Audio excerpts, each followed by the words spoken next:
Mikhail Zoshchenko The Trouble 1923. Yegor Ivanovich, by the name of Glotov, a man from the village of Rotten Brutes, saved up money for a horse for 2 years. He ate poorly, through a shack, and as for moonshine, he forgot what taste is in it. That is, as cut off with a knife, Yegor Ivanovich does not remember what taste, even kill. And remember, of course, was drawn. But the man was fastening. He really needed a horse. "I will buy," I thought, "a horse and a cranberry then. Be calm." For 2 years the man saved money, and for the third he counted his capitals and began to get ready for the trip. And just before leaving, a man from a neighboring village came to Yegor Ivanovich and offered to buy a horse from him. But Yegor Ivanovich rejected the offer, frightened even. "What are you, father?" he said. "I ate straw for 2 years. I was expecting a purchase, and then mowing buy a horse from him. It's kind of like no purchase will be.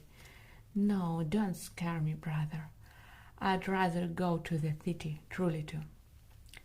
And then Yegor Ivanovich gathered. He wrapped the money in a footcloth, put on his boots, picked up a stick, and went. And at the market, Yegor Ivanovich immediately took a fancy to himself a horse. This horse was ordinary peasant with a very bloated belly. She had bay color, like dry clay with manure. The seller stood nearby and pretended that he was not at all interested in buying a horse from him. Yegor Ivanovich turned his foot in his boot, felt the money, and, lovingly glancing at the horse, said, "Well then, dear, a horse," I said. "This is the thing you are selling, or no?" "A horse?" the merchant asked casually. "Yes, I'm selling it, okay. Of course I'm selling." Yegor Ivanovich also wanted to pretend that he did not need a horse, but could not bear it, and said, shining, "The horse is for me, dear. That's how it is required. Before the step I need a horse. My dear, you have been eating straw for 3 years before you buy it. That's how I need a horse. And what, meanwhile, will the horse cost? Just speak up." The merchant said the price, and Yegor Ivanovich, knowing that this price is not real, and said, according to the rules of trade, so by the way did not argue, he began to examine the horse. He unexpectedly blew into her eyes and ears, winking, snapping her tongue, wagging his head in front of the horse's face, and intimidating a quiet neck so much that she, unperturbed so far, began to kick quietly, not trying, however, to get into Yegor Ivanovich. When the horse was examined, Yegor Ivanovich felt the money in his boot again, and winking at the merchant said, "For sale it means a horse then?" "You can't tell it," said the merchant, somewhat offended. "So, and what the price it will be, horses?" The merchant said the price, and then bargaining began.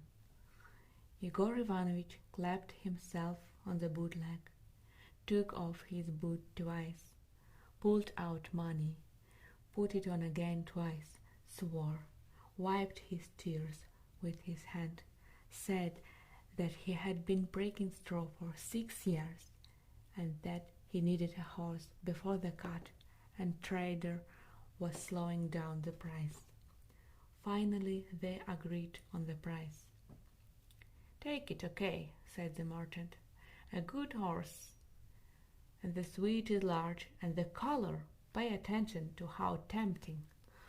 Color, I doubt, dear, in terms of horse color, said Yegor Ivanovich. Uninteresting color. Slightly reduced. What's your color? Said the merchant. Do you want to plough with color?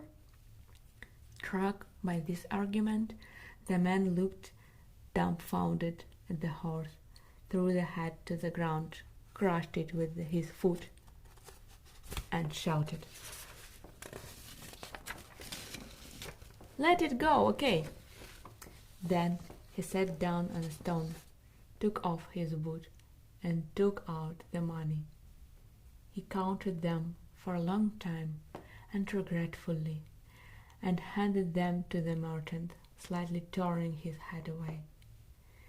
It was unbearable for him to watch his twisted fingers unfold his money. Finally, the merchant hid the money in a hat and said, addressing you already, "You horse, drive!" And Yegor Ivanovich led. He led solemnly, clicked his tongue, and called the horse Maruська. And only when he passed the square and found himself on a side street, he realized what event happened in his life. He suddenly threw off his hat and enthusiastically began to crush it with his feet, recalling how cunningly and smartly he was trading. Then he went on, waving his hands with delight and muttering, "I bought it, a horse."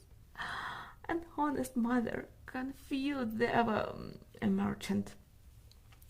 When the enthusiasm calmed down a bit, Yegor Ivanovich, cunningly laughing at his beard, began to wink at passers-by, inviting them to take a look at the purchase. But the hallways indifferently passed by.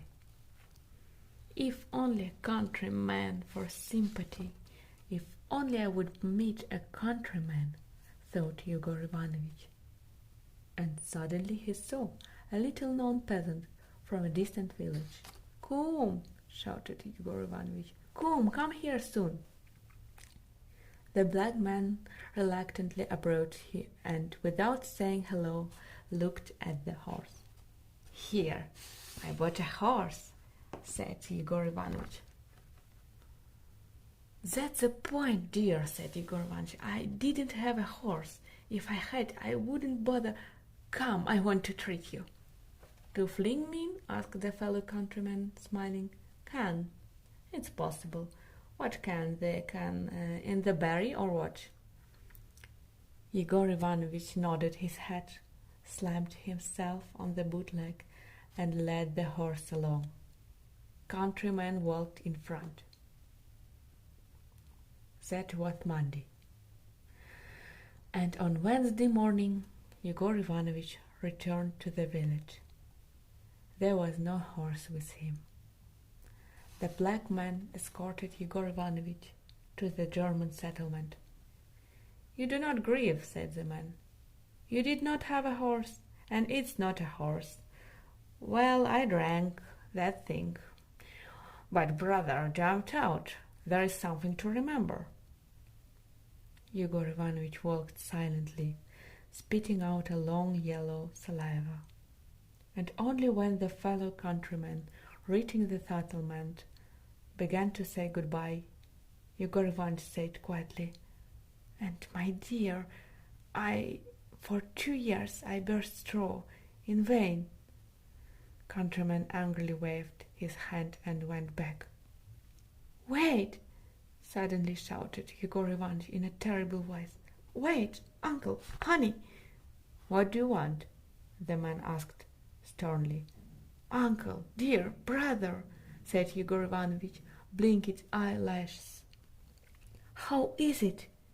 For 2 years, after all, straw was waste for nothing. For what? For what it is? They are selling wine?" Countryman waved his hand and went into the city.